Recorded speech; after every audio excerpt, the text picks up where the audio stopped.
তো বন্ধুরা চলে এসেছি রান্না বান্না করার জন্য। আজকে রান্না করব ডিম। ডিমের ঝোল কিংবা ডিমের কারিও নয়, আজকে বানাবো সর্ষে ডিম। তার জন্য তো ডিমগুলোকে প্রথমে সিদ্ধ করতে হবে, তাই না? তো প্রথমে পরিমাণ মতো কড়াইতে জল দিয়ে দিলাম, তাতে দিয়ে দিলাম 7টা মতো ডিম। 7টা ডিম দিয়েছিলাম, কিন্তু 6টা গোটা মানে ভালোই বেরোলো, আর একটা ডিম ফেটে বেরিয়ে গেছিলো। যাই হোক, ফাটা ডিম ছিল মনে হয়, আমি দেখিনি, তাই সিদ্ধ করার সময় মানে ফেটে বেরিয়ে গেছিলো। আর ডিমটা যখন সিদ্ধ করলাম তার মধ্যে নুন দিয়ে দিয়েছিলাম, নুন দিয়ে খুব ভালো মতো ডিমটাকে সিদ্ধ করে নিয়েছি। প্রায় 10 থেকে 15 মিনিট পর্যন্ত আমি ডিমটাকে সিদ্ধ করেছি। ডিম সিদ্ধ হয়ে গেছে, এরপরে জল থেকে তুলে আমি একটা বাটির মধ্যে নিয়ে নেব।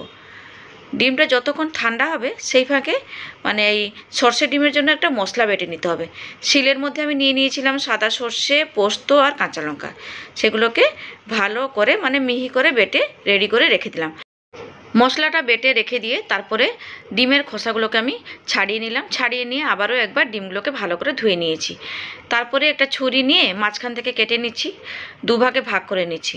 তো এইভাবে সব ডিমগুলোকে আমি 2 টুকরো করে কেটে নেব। আজকে আর গোটা ডিম রান্না করছি না, মাঝখান থেকে কেটে নিয়ে তারপরে আমি সর্ষে ডিমটা রান্না করব। আজকে শরীরটা একটুখানি খারাপ, তাই বেশি রান্নাবান্না করিনি। আজকে রান্না করেছিলাম এই সর্ষের ডিম, ডাল, তার সাথে করেছিলাম আলু ভাজা। তাই দিয়ে আজকে ভাতটা খাওয়া হয়েছে। তাই ভাবলাম একটা রান্না আপাতত আপনাদের সাথে একটুখানি শেয়ার করি। এই সর্ষে ডিমের রান্নাটাই শেয়ার করলাম।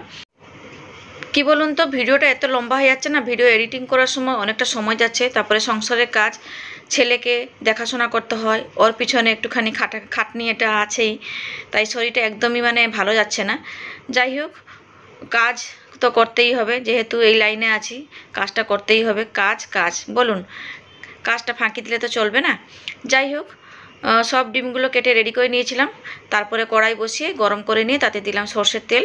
তেলটা খুব ভালো মতো গরম হয়ে যাওয়ার পর তাতে দিয়ে দিয়েছিলাম সামান্য পরিমাণে হলুদ গুঁড়ো, আর দিলাম নুন আর হলুদটা দিয়ে একটুখানি তেলের সাথে মিশিয়ে নিয়ে তারপরে দিয়ে দিলাম কেটে রাখা ডিমগুলোকে।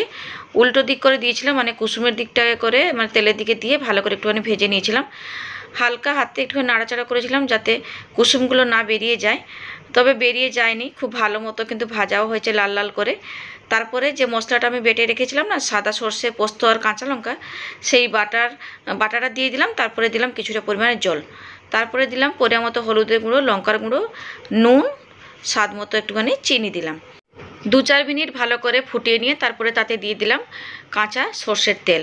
ভালো লাগে খেতে এরকম রান্না বানাতে, তাই একটুখানি কাঁচা সর্ষের তেল দিয়ে দিলাম। তারপরে আমি অল্প পরিমাণে ধনেপাতা কুচি উপর থেকে ছড়িয়ে নিলাম, আর দিলাম 4টে মতো চেরা কাঁচা লঙ্কা, মাথার কাছে একটুখানি চিড়ে নিয়েছিলাম।